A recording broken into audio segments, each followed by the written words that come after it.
tandai bahwa kelak kita pengen dikuburkan di sini. Sesekali kita datang ke situ, bahwa kelak inilah tempat terakhir kita, bukan kasur yang empuk di rumah dan lain sebagainya. Ya.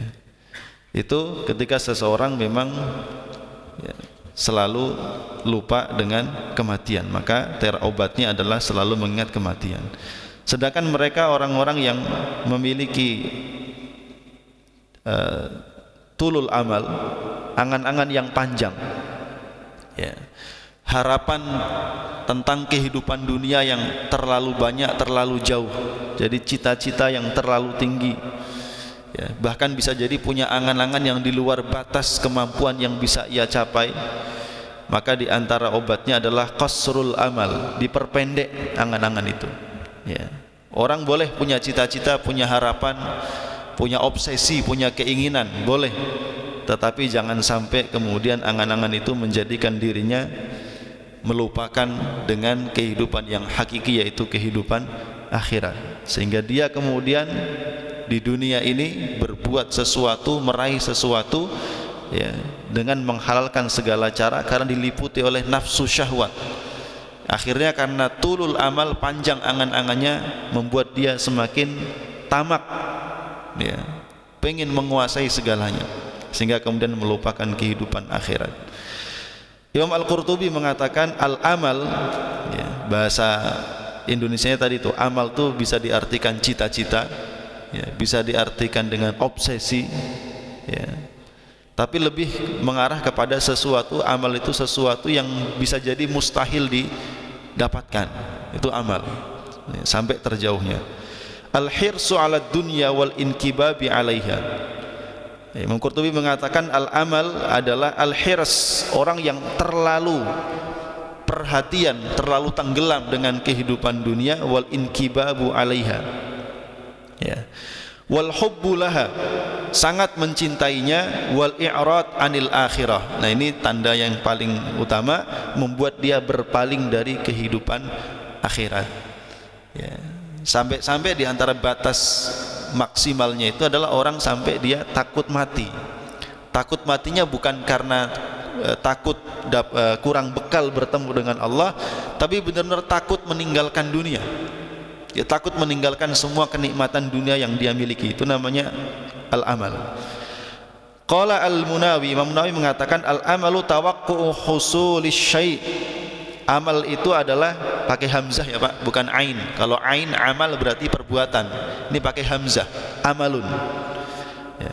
Nah, di sini amal adalah tawaqqu', seseorang yang sampai pada batas dia memastikan saya harus mendapatkan sesuatu. Wa aktsaru ma yusta'malu fi ma yustab'adu husuluhu. Dan kalimat amal ini lebih banyak digunakan untuk hal-hal yang yustab'ad, sangat jauh untuk bisa didapatkan. Makanya disebut dengan angan-angan. Terjemahnya dalam bahasa Indonesia yang tepat itu angan-angan, ya. Jadi orang berangan-angan, sementara kemampuannya bisa jadi tidak sampai ke sana. Kemudian tulul amal, orang yang panjang angan-angannya adalah al-istimrar fil hirsi 'ala dunya, orang yang terus-menerus dalam keadaan hirs, ya, dalam keadaan tamak terhadap dunia, wa mudawamatul inkibabi 'alaiha, tenggelam di dalamnya, ma'a kathratil i'radi 'anil akhirah, dan dia selalu dan banyak lupa dengan kehidupan akhirat, ya. Ini namanya tulul amal, terlalu panjang angan-angan, ya.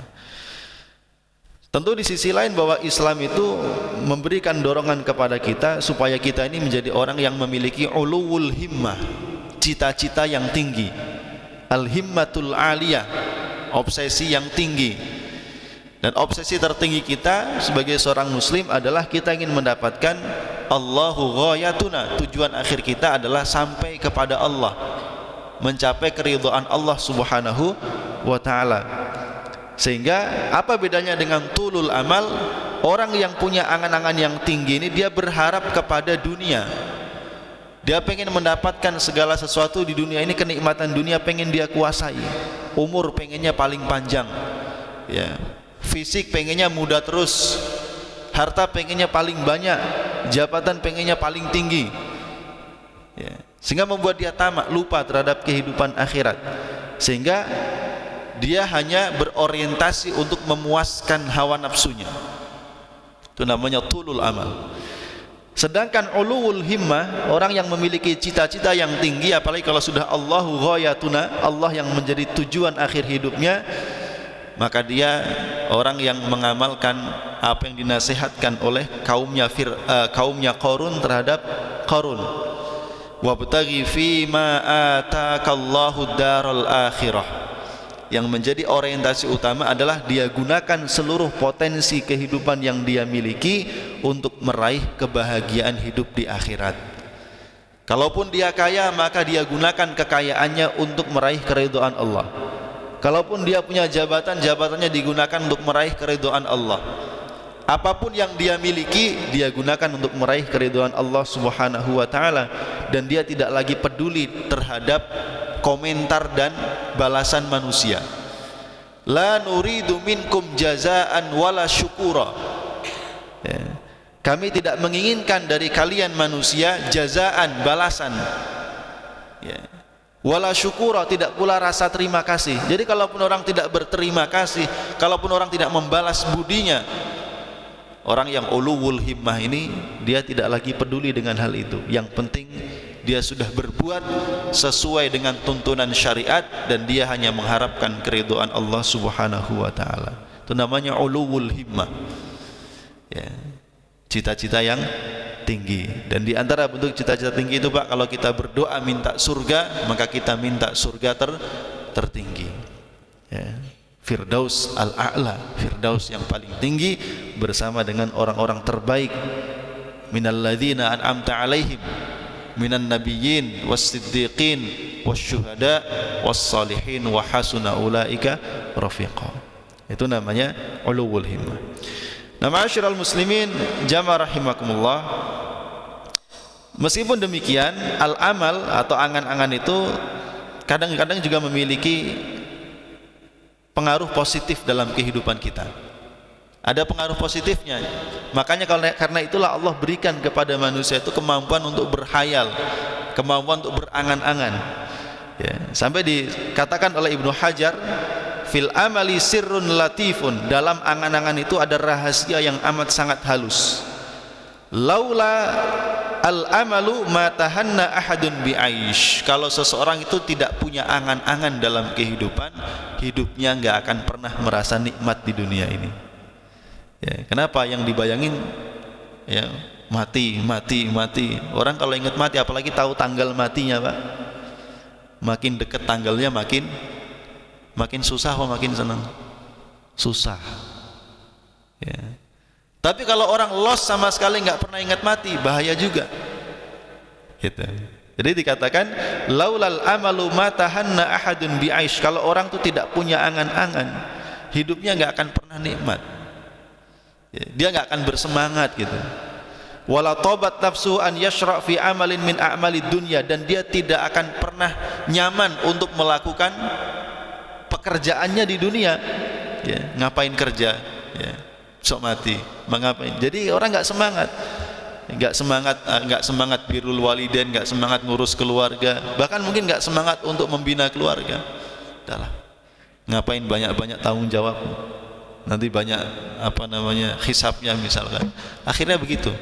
Ketika orang tidak memiliki angan-angan, maka yang menjadikan kita ini kemudian juga bisa bahagia hidup di dunia, menikmati kehidupan dunia ini, diantaranya juga karena angan-angan.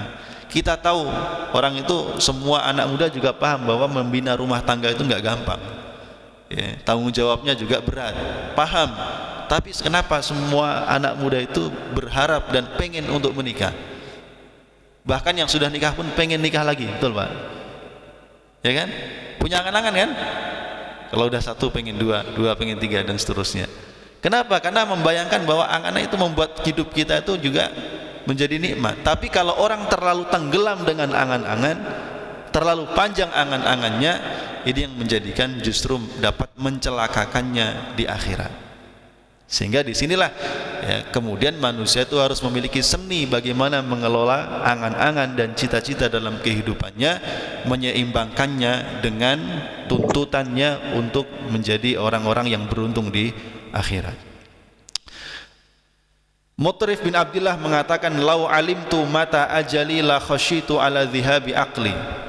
Kalau seandainya saya tahu kapan ajalku, ya, saya khawatir akalku akan hilang, kata beliau.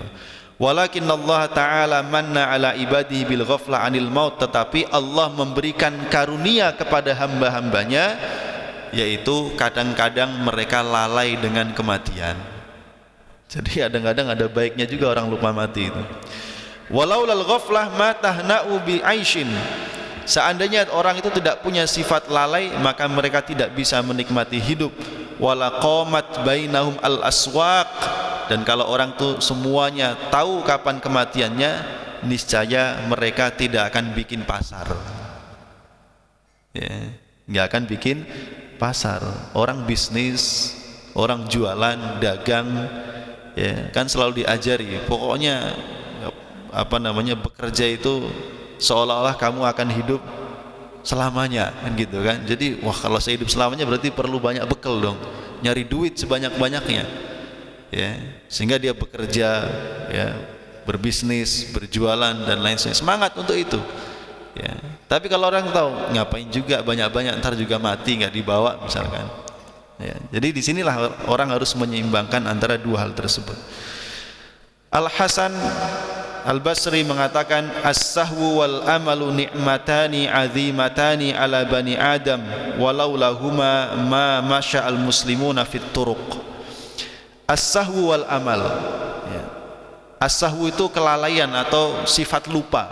Wal amal dan angan-angan adalah dua nikmat yang besar yang Allah berikan kepada manusia. Jadi meskipun ini merupakan hal yang berbahaya, tapi dia juga di sisi lain merupakan nikmat Allah, ya. Lalai itu kan salah satu pintu setan. Tapi di sisi lain kalau kita nggak pernah lalai, nggak pernah lupa, susah hidup, Pak. Ya, kenangan-kenangan buruk tuh ingat semua, ya kan.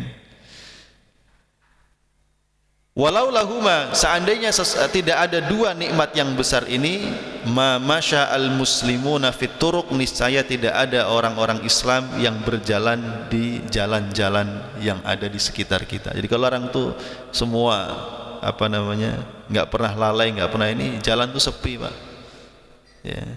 Ya, ngapain juga ngurusin dunia akhirnya. Makanya di dalam wabtaghi fima atakallahu daral akhirah ada lanjutannya, wala tansa nasibaka minad dunya. Jangan lupakan kamu juga punya jatah hidup di dunia. Artinya apa? Kaumnya Qarun menasihatkan kepada Qarun, kamu kaya, kekayaanmu banyak, tapi gunakan kekayaanmu itu untuk menggapai kehidupan akhirat yang juga bahagia, ya.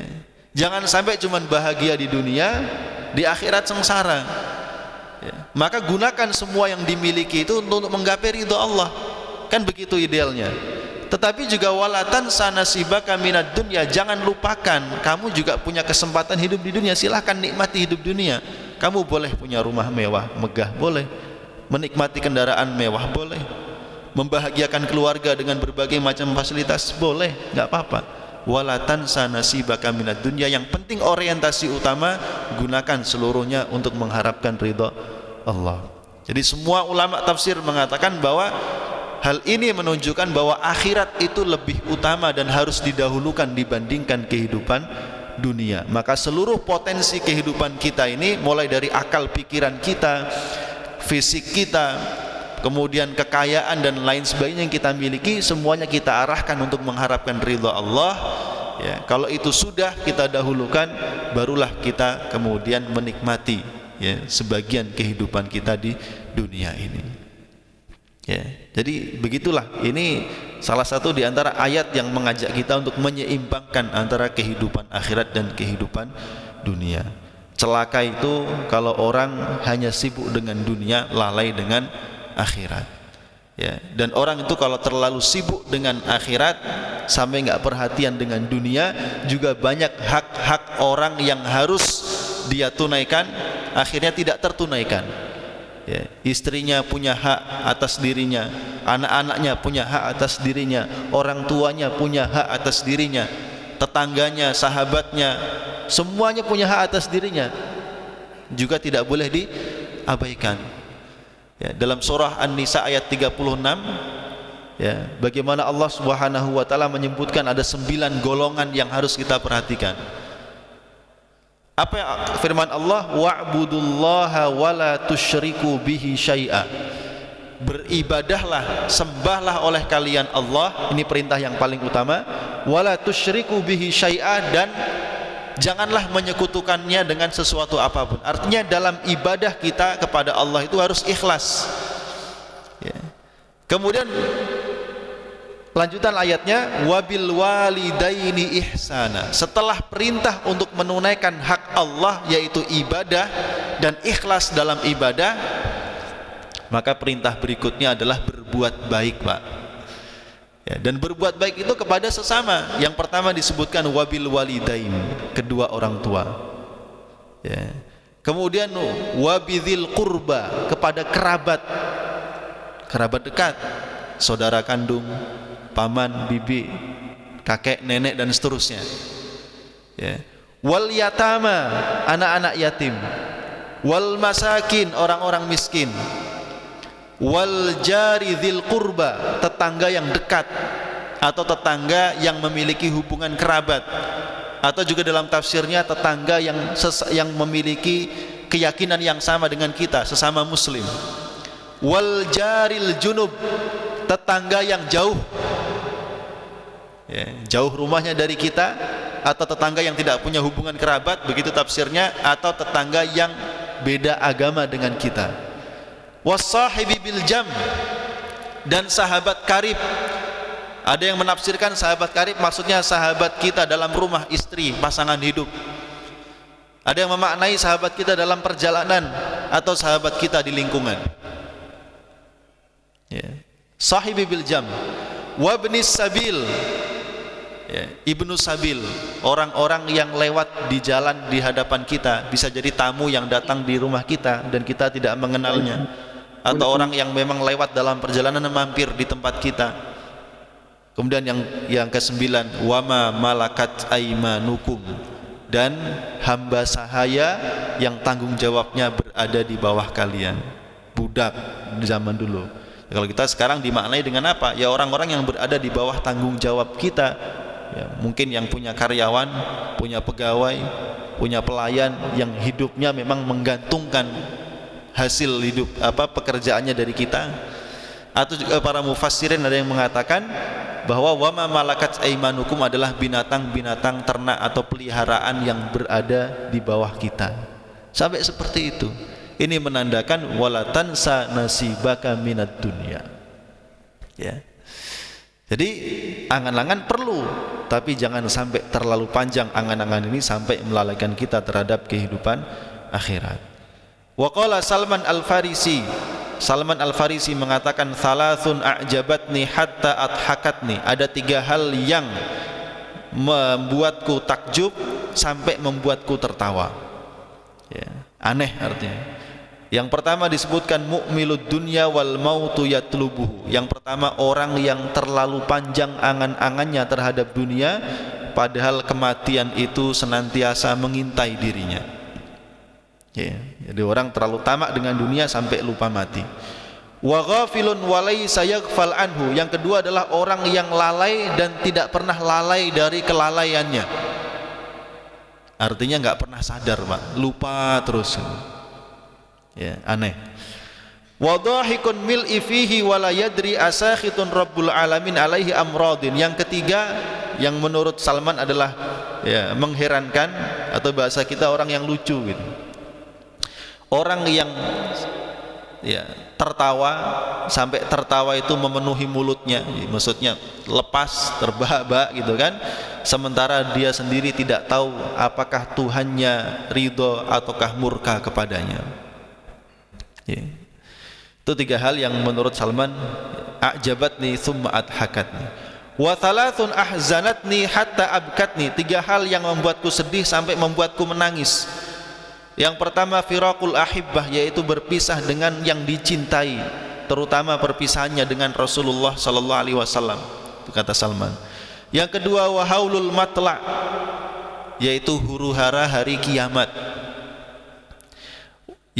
Yang ketiga wal wuqufu baina yadayillah wala adri ilal jannati yu'maru bi au ilan nar. Dan yang membuatku sedih sampai menangis adalah ketika kelak aku berada di hadapan Allah dan saya tidak tahu saya akan diperintahkan kemana, apakah ke surga ataukah ke neraka.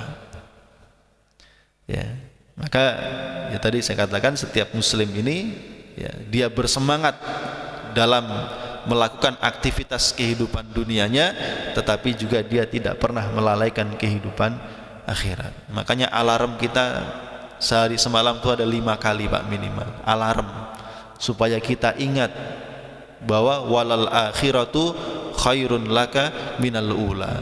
Ya, alarm pagi subuh, alarm siang saat kita sibuk dengan dunia zuhur, ya, alarm sore saat kita sudah lelah dengan dunia pengen istirahat, sebelum istirahat diingatkan dengan sholat asar. Ya, begitu juga sebelum petang ada maghrib, nanti sebelum istirahat malam ada sholat isya.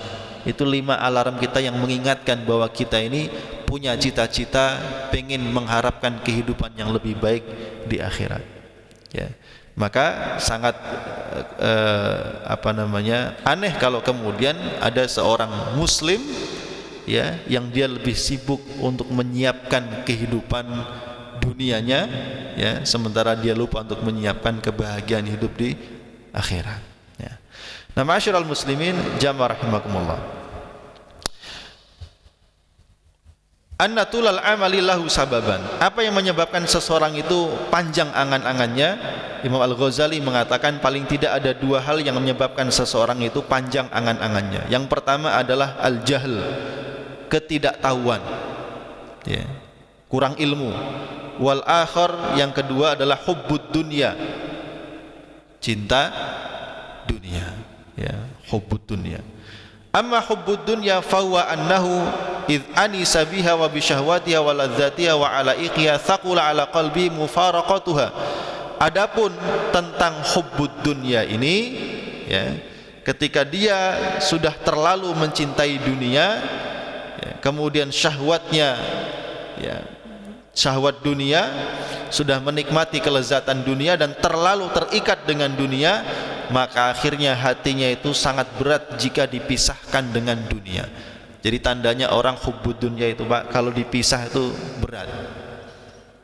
Ya, kalau sekarang kita punya fasilitas kehidupan dunia, tiba-tiba kalau kita bayangkan itu semua putus, kita nggak sanggup. Itu berarti ada tanda cinta dunia dalam diri kita. Ya, makanya 2 penyakit yang Rasul sebutkan berdampingan itu adalah hubbud dunya wa karahiyatul maut. Ya, cinta dunia dan takut mati. Rata-rata orang yang cinta dunia pasti takut mati. Kalaupun dia punya duit banyak, kalau ada teknologi yang bisa menunda kematian, ya, pasti yang diduluin dibayar adalah investasi tunda kematian, Pak. Masalahnya nggak ada. Ya, yang ada adalah ya, bagaimana seseorang berusaha menolak untuk menjadi tua. Ya, pengennya muda terus. Ya, operasi plastik lah, apalagi ada perawatan ini itu dan lain sebagainya untuk meremajakan kembali sel-sel tubuhnya. Ya, tapi nggak bisa. Ya, pada akhirnya manusia juga akan mengalami ya, tua dan mengalami kematian. Ya, maka Rasulullah SAW mengatakan semua penyakit ada obatnya. Likul lidain dawaun, semua penyakit ada obatnya kecuali 2. Yang pertama adalah haram, ya, tua.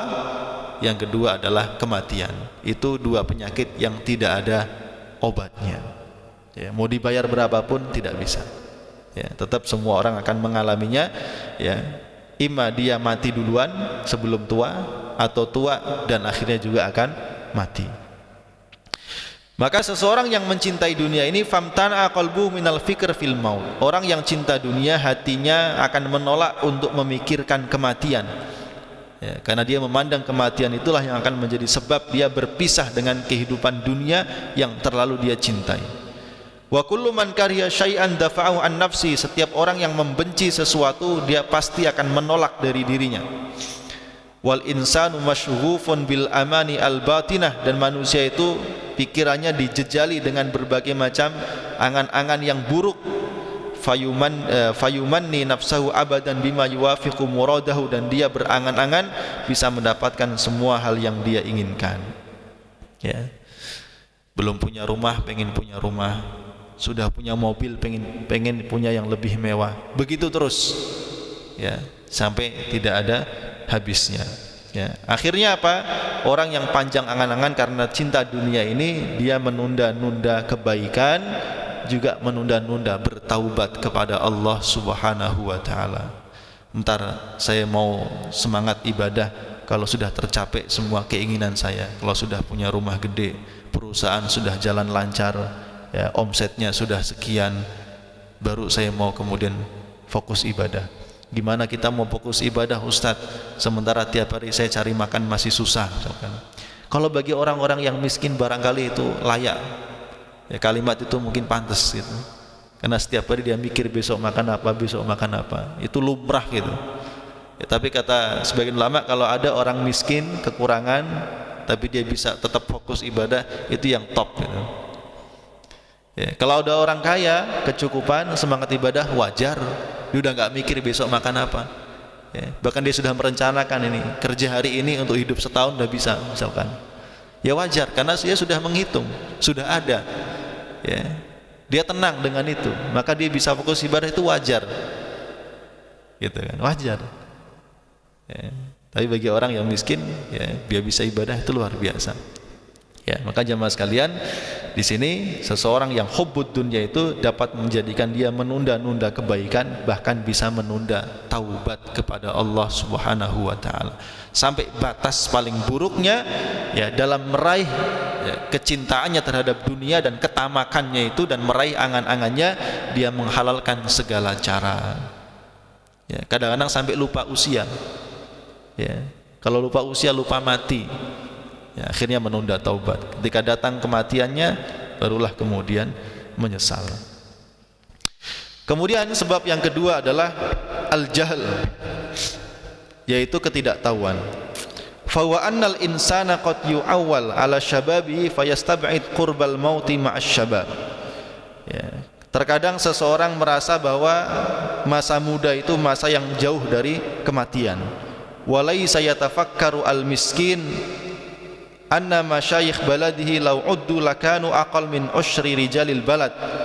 Dan orang yang seperti ini kadang-kadang, ya, kalau dia mau berpikir, ya, bisa dilihat bahwa jumlah orang-orang yang tua di daerah tempat tinggalnya itu kalau dihitung, ya, jumlahnya lebih sedikit daripada yang masih muda. Itu menandakan bahwa kematian di usia muda lebih banyak daripada kematian di usia tua. Itu maksudnya, Pak. Ya, kadang-kadang kita kalau tinggal di komplek begini, Pak, yang rajin ke masjid banyak kan orang tua. Jadi kalau ada anak muda ke masjid itu, ya, wah, saya masih lama matinya. Tipu daya buat yang masih muda, gitu. Kalau udah tua kan udah otomatis kan, udah pensiun tuh, berharap tuh udah nggak lama lagi saya. Tapi yang masih muda ini jadi tantangan. Ya, apalagi banyak di komplek-komplek yang sudah puluhan tahun, ya, isinya banyak kan orang-orang pensiunan. Perumahan-perumahan yang baru berdiri biasanya isinya banyak keluarga-keluarga yang masih muda, ya, gitu. Tantangan buat kita para anak muda nih. Jadi ini al-jahl, ya, ketidaktahuan, ya. Wa inna ma qallu li annal mauta fi syababi akthar. Ya. Dan yang baru kita saksikan ini, ya, putra dari Pak Gubernur kita, ya, Gubernur Jawa Barat, ya, Kang Emil, ya, akhirnya juga mengikhlaskan bahwa sudah dicari-cari memang tidak ada lagi ini, ya, cara yang paling tepat memang mengikhlaskan, gitu kan, bahwa memang, ya, dianggap sudah tidak ada, dan ternyata itu kan masih muda banget dalam kondisi sehat. Waqad yastab'idu al-maut li sihhati wa yastab'id al-maut faj'atan. Kadang-kadang orang menolak kematian itu dalam keadaan sehat atau menolak mati secara tiba-tiba. Ya, artinya orang mengira, kebanyakan orang mengira itu kematian pintunya itu adalah kalau sudah tua, kalau sakit. Ya, itu menganggap seperti demikian, padahal hakikatnya tidak demikian. Ya kalau kita lihat orang-orang yang mohon maaf ya, Allah takdirkan meninggal dalam kondisi kecelakaan, katakanlah begitu ya. Dia berangkat dari rumah dalam keadaan sehat, dia masih bercanda tawa riang dengan orang-orang di sekitarnya dalam kendaraan. Tiba-tiba beberapa menit kemudian Allah cabut nyawanya. Ya, nggak ada yang tahu.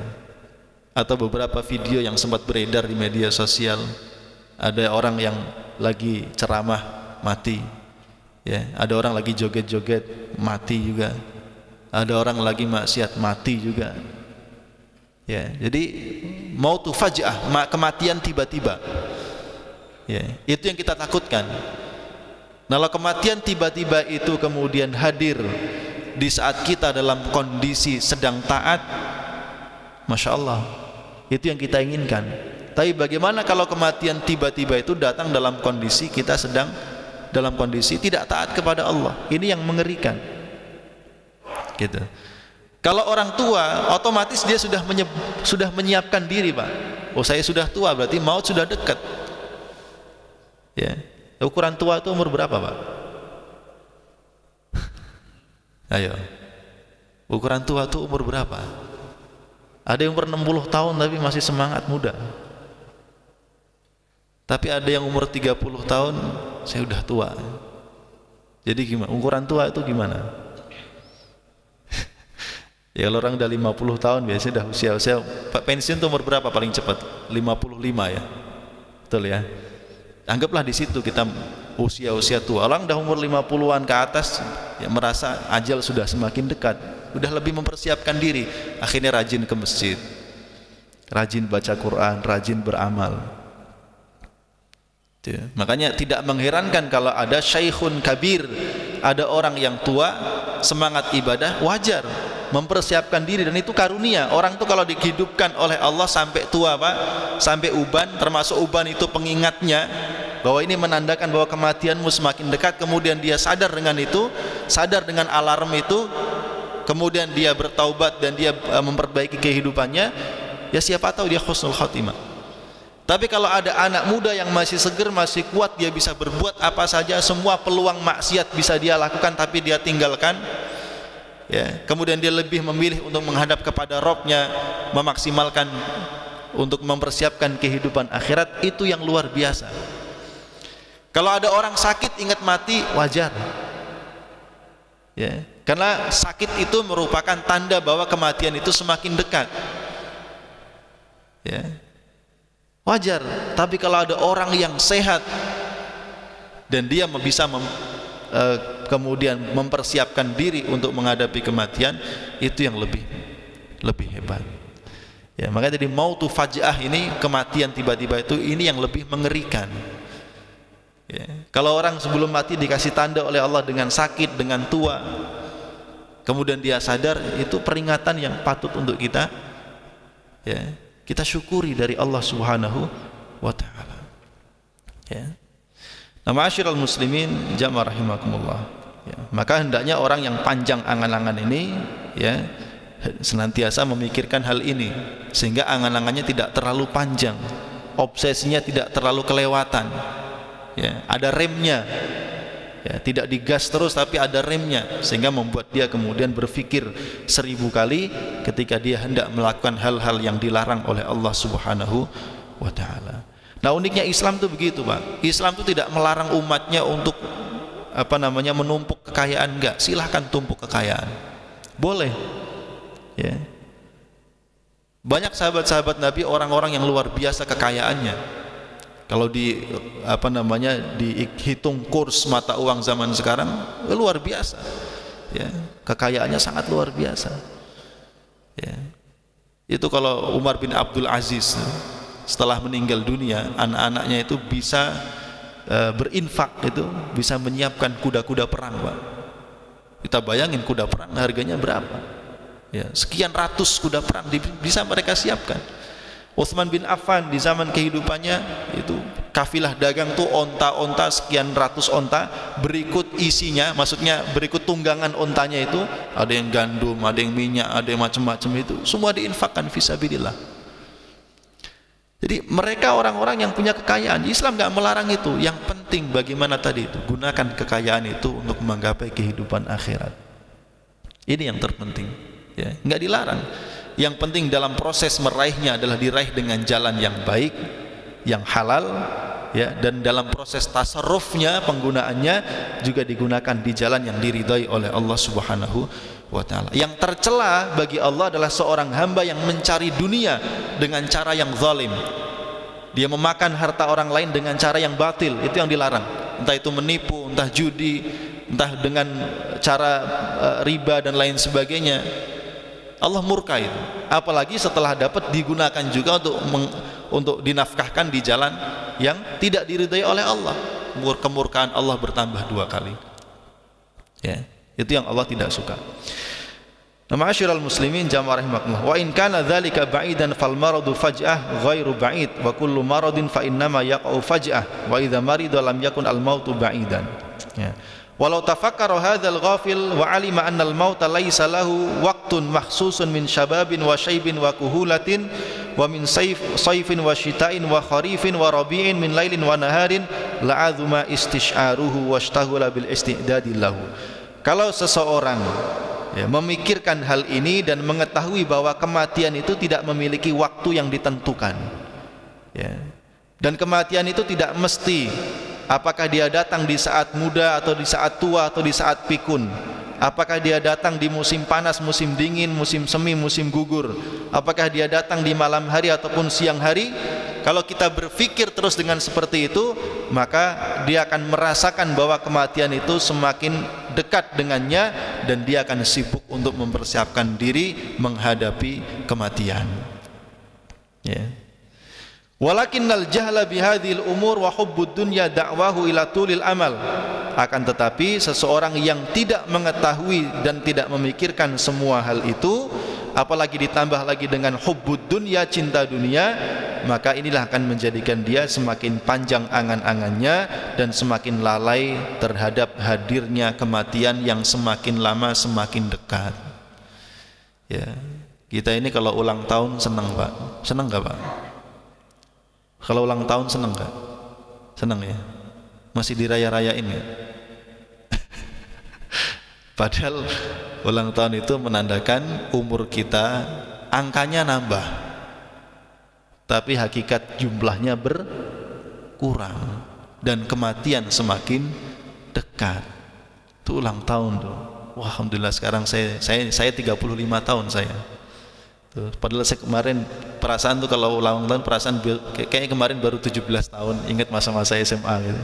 Seneng canda tawa dengan teman-teman. Kayaknya baru kemarin saya kuliah, kayaknya baru kemarin saya pengantin baru misalkan. Ya, 35. Anak udah berapa? Ya, cepat sekali kehidupan itu. Berarti sekarang sisa umur saya berapa? Ya. Padahal ada satu apa ya? Kalimat yang sangat menarik. Ada yang bilang hadis, tapi ada yang mengatakan ini hadis yang belum jelas asal usulnya gitu ya.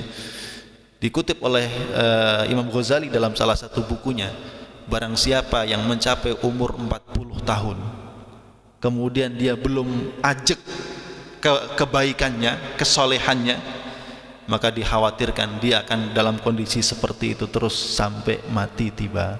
Artinya susah untuk jadi baik gitu. Karena Quran kan ada warningnya ya, dalam surah Al-Aqaf. Gimana ayatnya? Al-Ahqaf arba'ina sanah. Jadi kalimatnya, ayat itu ada kalimat arba'ina sanah, bahwa ketika seseorang itu mencapai usia 40 tahun, maka orang 40 tahun itu yang menjadi bayangannya adalah memperbaiki kehidupan akhirat. Ini saya coba kita buka aja ayatnya.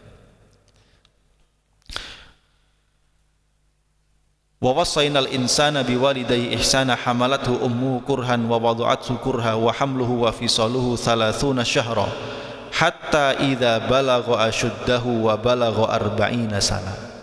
Sehingga ketika seseorang itu mencapai puncak kedewasaannya dan mencapai umur 40 tahun, maka dia berdoa kepada Allah, Rabbi auzi'ni an ashkura ni'mataka allati an'amta alayya wa ala walidayya wa an a'mala salihan tardahu wa aslih li fi dzurriyyati inni tubtu ilaika wa inni minal muslimin. Dia berharap, ya Allah, ya, berikanlah aku kemampuan untuk bersyukur atas nikmat yang Kau berikan kepadaku dan kepada kedua orang tuaku, dan berikanlah aku kemampuan untuk bisa beramal soleh yang Engkau ridhoi, dan perbaikilah anak keturunanku. Saya bertaubat kepadamu dan saya termasuk di antara orang-orang yang berserah diri. Orang 40 tahun itu harusnya ya begini, Pak. Maka saya ini lagi susah, ya. Kenapa susah? Karena 5 tahun lagi saya mencapai umur 40 tahun. Kalau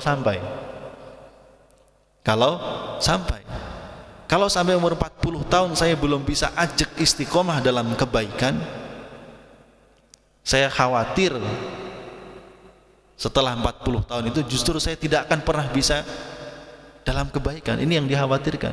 Makanya kenapa kebanyakan para nabi diutus oleh Allah itu setelah mencapai umur 40 tahun, karena 40 tahun itu usia puncak kedewasaan, puncak kematangan berpikir. Udah enggak neko-neko lagi. Puber keduanya masih enggak 40 tahun. Ya. Ada yang bilang umur 35 sampai 45 saat puber kedua katanya. Ya kalau datang, ya, kalau dituruti.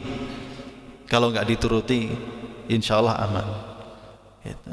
Jadi seperti itu jamaah sekalian, ya. Jadi kita ini berpikir, kita ini sedang berlomba, berlari dengan umur kita ini, ya. Mana yang akan datang duluan, ya, taubat dan kesolehan kita ataukah ajal kita? Kalau ajal ini datang lebih dulu dibandingkan taubat dan kesolehan kita, ini yang kita khawatirkan, ya. Maka kesudahannya adalah kesengsaraan, ya. Maka kita seharusnya berusaha menggapai kesolehan dan taubat ini terus kita rawat, gitu kan, sambil menanti ajal ini datang menjemput kita semua, sehingga angan-angan kita ini tidak terlalu kebablasan, ya. Nah jamaah sekalian, wa idza arafta anna sababu al-jahla wa hubbud dunya fa ilaju daf'u sababi. Apabila kita sudah mengetahui dua hal yang menyebabkan panjang angan-angan, maka cara untuk mengobatinya adalah menolak sebab-sebab yang menyebabkan kita kemudian jahil dan hubbud dunya. Amal jahlu, adapun tentang kebodohan atau ketidaktahuan, maka cara mengobatinya adalah dengan bil fikri as-safi minal qalbi al-hadir, yaitu selalu berfikir dengan jernih, dengan hati yang hadir, wa bisima'il hikmah al-balighah, dengan mendengarkan kalimat-kalimat hikmah dari dalam hati yang suci. Jadi tafakur, dan memang mendengarkan kalimat hikmah, ya, maksudnya adalah, ya, ini kita dengan taklim, ya, mengaji seperti ini kita dapat pengingat lagi, tazkirah, ya, peringatan. Fadzakir fa inna dzikra tanfa'ul mu'minin. Ingatkanlah wahai Muhammad, karena peringatan itu bermanfaat bagi orang-orang yang beriman. Maka kalau kita lagi ngobrol-ngobrol, Pak, kumpul dengan siapapun dalam perkumpulan apapun, sebagaimana dulu para sahabat Rasulullah sallallahu alaihi wasallam, mereka kalau kumpul, ya, pokoknya kalau ketemu siapapun mereka tidak akan bubar kecuali membaca surah Al-Asr, ya. Kenapa? Al-Asr ini penting. Wal asr, demi masa, innal insana lafi khusr, semua manusia pasti rugi. Illa, kecuali, yang tidak akan rugi adalah illal ladzina amanu wa amilus solihat wa tawasau bil haqqi wa tawasau bis sabr. Iman, amal soleh, saling berwasiat dalam kebenaran dan dalam kesabaran, supaya kita ini kalau ngobrol nongkrong gitu nggak kelewat batas, ada pengingatnya, ya, ada pengingatnya. Itulah kebiasaan para sahabat dan juga ulama-ulama salafus saleh. Wa amma hubbud dunya, adapun tentang cinta dunia, fal ilaju fi ikhraji minal qalbi syadidun. Adapun cinta dunia ini untuk mengeluarkan hubbud dunya dari hati itu berat. Wa huwa adda al-idal, inilah penyakit yang sulit untuk diobati, baik oleh orang-orang terdahulu ataupun orang-orang zaman sekarang. Wala ilaja lahu illal iman bil yaumil akhir, tidak ada obat baginya kecuali iman terhadap kehidupan akhirat. Wa bima fihi min azimil iqab wa jazilith thawab, dan termasuk keyakinan tentang adanya pahala dan siksaan nanti di akhirat. Ya, makanya iman kepada hari akhir itu penting dan selalu disebut dalam Al-Qur'an. Rukun iman kan ada 6. Betul ya? Tapi yang selalu Allah sandingkan itu amanu billahi wal yaumil akhir. Selalu disandingkan. Kenapa? Saking pentingnya dua hal ini. Beriman kepada Allah, beriman kepada hari akhir. Karena di antara sebab itu kemudian orang bisa berbuat zalim adalah ketika dia lupa bahwa ada kehidupan akhirat yang kelak akan memberikan balasan kepadanya atas semua amal perbuatannya. Coba kita lihat orang-orang yang tidak punya agama, yang dia takuti siapa Pak? Nggak ada. Yang dia takuti aparat, itu pun kalau kelihatan. Coba nggak kelihatan aparatnya, nggak takut. Ya. Tapi kita orang yang beriman untuk berbuat maksiat itu takut. Jangankan ada orang yang ngawasi, nggak ada yang ngawasi pun kita takut. Kenapa? Karena kita yakin Allah Maha melihat dan kelak kita akan mendapatkan balasan dari perbuatan kita. Orang yang tidak punya agama, dia tidak yakin akan ada kehidupan di alam barzakh, akan ada pertanyaan kubur, akan ada siksa kubur. Dia nggak yakin, maka bagi dia mati adalah akhir dari kehidupan, selesai. Tapi bagi kita orang yang beriman, kita yakin di alam barzakh itu ada pertanyaan kubur, ada siksa kubur, ada nikmat kubur, ya, bahkan di belakang itu ada kehidupan yang lebih kekal, yaitu kehidupan akhirat. Kalau dapat nikmat-nikmatnya abadi, kalau dapat siksa-siksanya abadi. Itu akhirnya mengendalikan kita. Ya, maka keimanan kepada hari akhir ini sangat penting untuk mengendalikan hubbud dunya, cinta terhadap dunia. Ya, makanya di antara sebab lemahnya umat ini, ya, penyakit ini al-wahn, ya. Rasul menyebutnya penyakit al-wahn. Wahn itu adalah hubbud dunya wa karahiyatul maut, ketika seseorang cinta dunia dan dia kemudian takut terhadap kematian, ya. Ma'asyiral muslimin jamaah rahimakumullah, terakhir kita sampaikan, ya, bahwa di antara buah, ya, atau pengaruh dari pendeknya angan-angan, kalau tadi panjang angan-angan itu buruk, ya, maka lawannya adalah memendekkan angan-angan. Bukti dari pendeknya angan-angan itu dilihat dari seberapa cepat kita merespon kebaikan. Ya, semakin cepat kita merespon kebaikan, menunjukkan tandanya angan-angan kita ini memang pendek terhadap dunia, nggak terlalu panjang. Ya, tapi kalau semakin kita menunda-nunda kebaikan, menandakan angan-angan kita terhadap dunia ini masih terlalu panjang. Karena orang yang pendek angan-angan itu, yang dihadapannya adalah akhirat terus. Sehingga sekalipun dia sibuk dengan dunia, ada saatnya datang kemudian perintah Allah, dia berhenti dari dunia, dia segera menghadap kepada Allah. Ada saatnya dia melihat peluang-peluang kebaikan, maka dia tidak menunggu, tidak menunda kebaikan itu, segera dia lakukan, menolong orang lain, berbuat baik kepada sesama dan lain sebagainya. Ini peluang-peluang kebaikan, ya, yang kemudian perlu untuk kita perhatikan. Makanya Rasul kemudian memberikan nasihat kepada kita, janganlah kalian menunggu, ya, karena tidak ada yang kalian tunggu melainkan ghinan mudghiyan, kekayaan yang melalaikan, au faqran munsian, atau kefakiran yang juga melupakan, au maradun mufsidan, penyakit yang membinasakan, au haraman muqayyadan, atau masa pikun yang membatasi, au mautan mujhizan, atau kematian yang menghancurkan, awid dajjal, atau dajjal. Dan dajjal adalah sesuatu yang paling buruk yang dinanti-nanti, awis sa'ah, atau datangnya kiamat, dan kiamat itu lebih berat dan lebih pahit.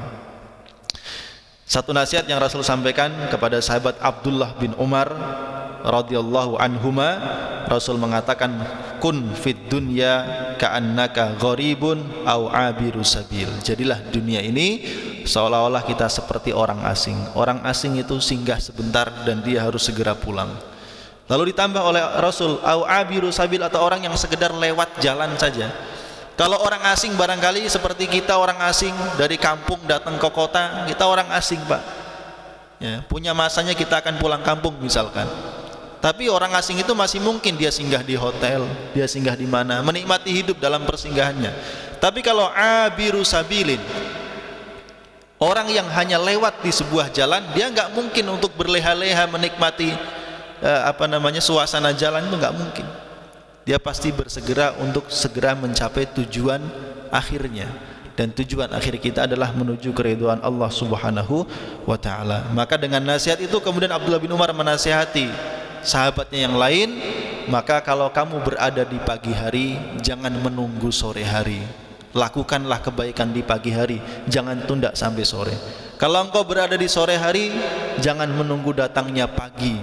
Lakukan kebaikan di sore hari, karena boleh jadi engkau tidak lagi bertemu dengan pagi hari. Nah inilah yang kemudian bahwa bukti di antara kita ini kemudian pendek angan-angannya dan bersiap menghadapi akhirat adalah cepat dalam merespon panggilan-panggilan dan peluang-peluang kebaikan. Mudah-mudahan Allah senantiasa membimbing kita semuanya ya, dan Allah jauhkan kita dari kematian tiba-tiba, dan Allah berikan karunia kepada kita semua husnul khatimah insyaallah, amin ya rabbal alamin. Baik, barangkali ada pertanyaan atau yang lain sebagainya, kami persilakan.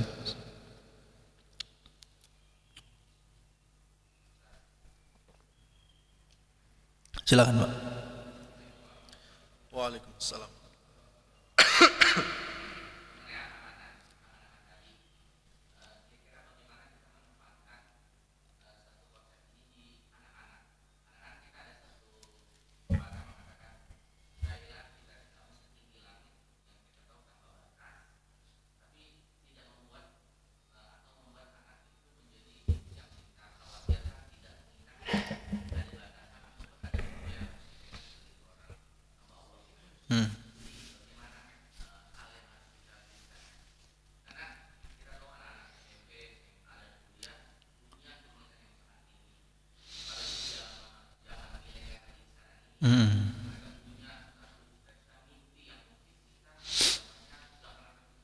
Betul.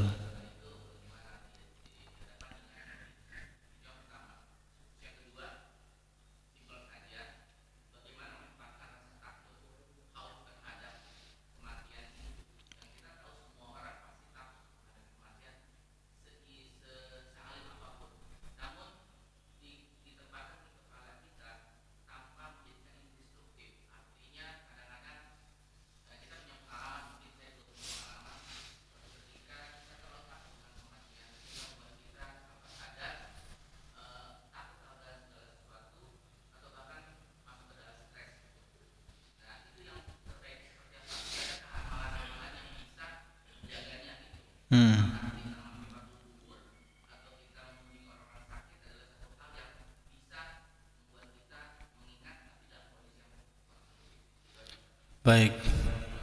Assalamualaikum warahmatullahi wabarakatuh. Dua pertanyaan yang luar biasa itu. Terima kasih Pak. Bagaimana kita menanamkan ya konsep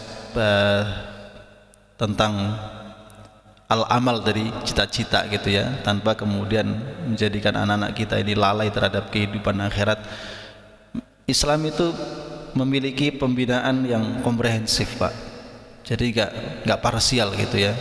Maka kalau kita tanamkan agama ini dengan baik kepada mereka, dia akan membentuk satu pribadi yang benar-benar ideal dan seimbang gitu.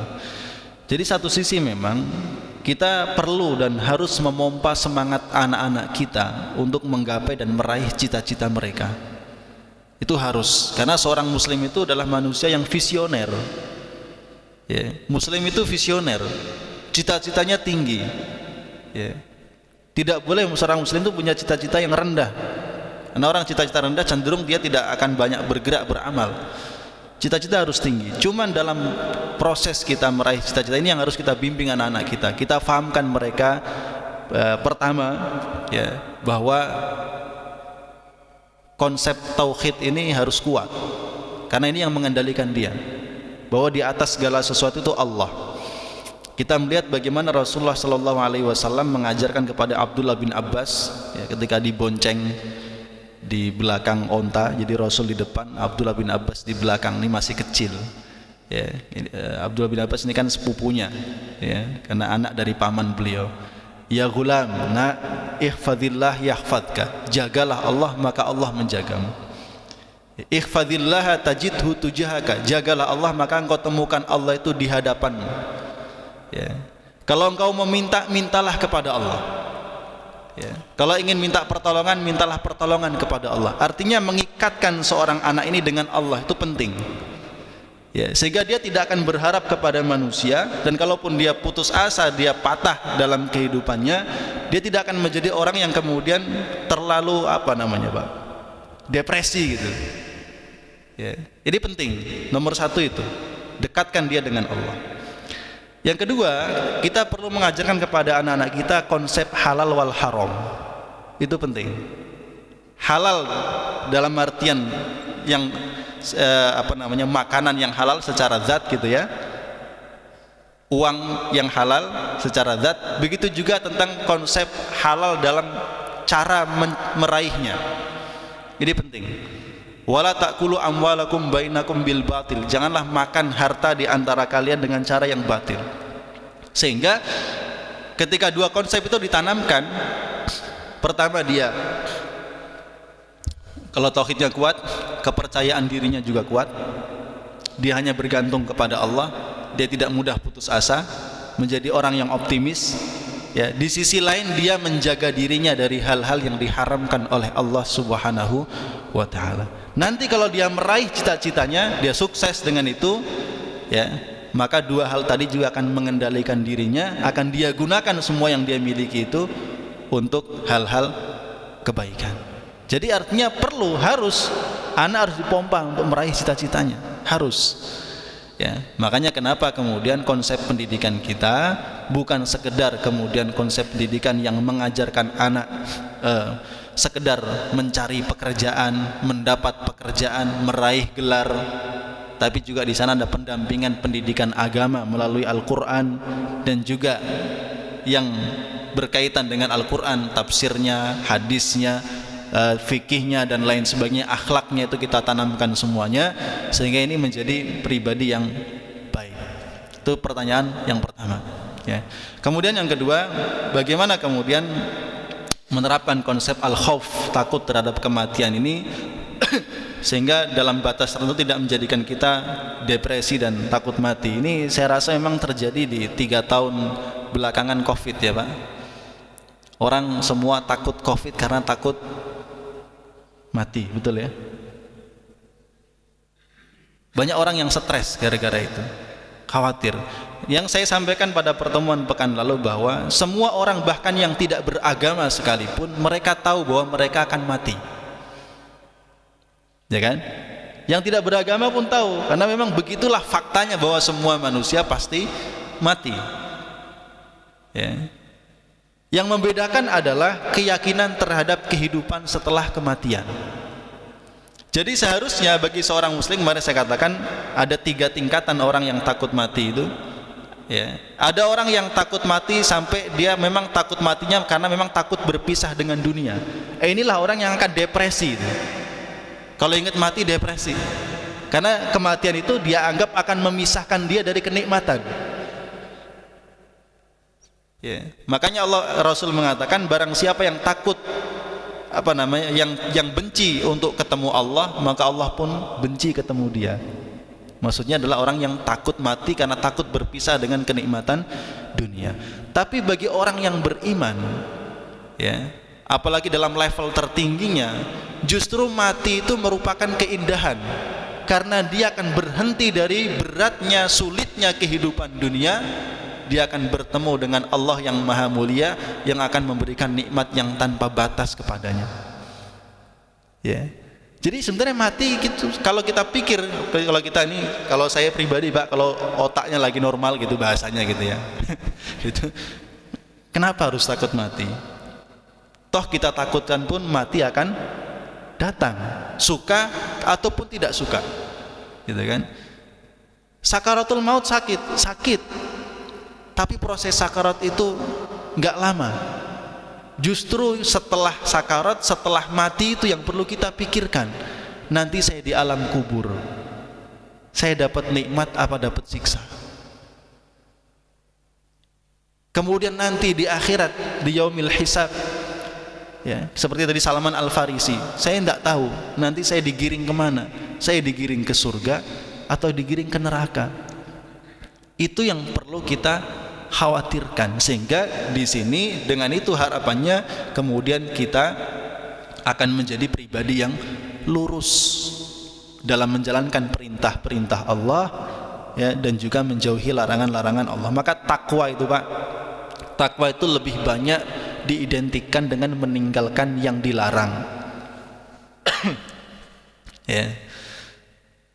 Lebih banyak diidentikan dengan meninggalkan yang dilarang. Karena itu yang menjaga kita dari keburukan. Jadi demikian, ya, bahwa